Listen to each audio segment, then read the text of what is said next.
വെടിക്കെട്ട് നിർത്തലാക്കുന്ന തീരുമാനം സർക്കാരിന്റെ നയമല്ലെന്നും ആചാരങ്ങളെയും വിശ്വാസങ്ങളെയും കൂടെ നിർത്തുന്നതാണ് സർക്കാർ നയമെന്നും ദേവസ്വം മന്ത്രി കെ മുരളീധരൻ. വെടിക്കെട്ടും ആന എഴുന്നള്ളിപ്പും അപകടരഹിതമായി നടത്താനുള്ള സുരക്ഷാ ക്രമീകരണങ്ങൾ ശക്തമാക്കുകയാണ് വേണ്ടതെന്നും ഇതുമായി ബന്ധപ്പെട്ട് തൊഴിലെടുത്ത് ജീവിക്കുന്ന നിരവധി തൊഴിലാളികളെ കൂടി പരിഗണിക്കേണ്ടതുണ്ടെന്നും മന്ത്രി പറഞ്ഞു.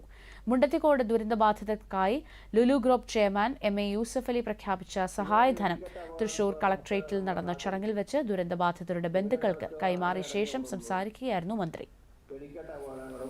റിപ്പോർട്ട് ചെയ്യുന്ന സാഹചര്യത്തിൽ ഇതിനെക്കുറിച്ച് പല ചർച്ചകളും നടക്കുന്നു. വെടിക്കെട്ട് വേണോ, എഴുന്നള്ളത്ത് വേണോ?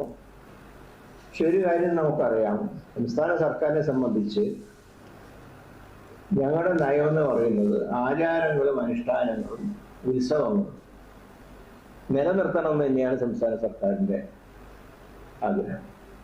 അപ്പൊ അതുകൊണ്ട് തന്നെ അങ്ങനെയുള്ള അപകടങ്ങൾ എങ്ങനെ തരണം ചെയ്യാം, വെടിക്കെട്ട് എങ്ങനെ, ഇപ്പൊ ഞാൻ ഇന്ന്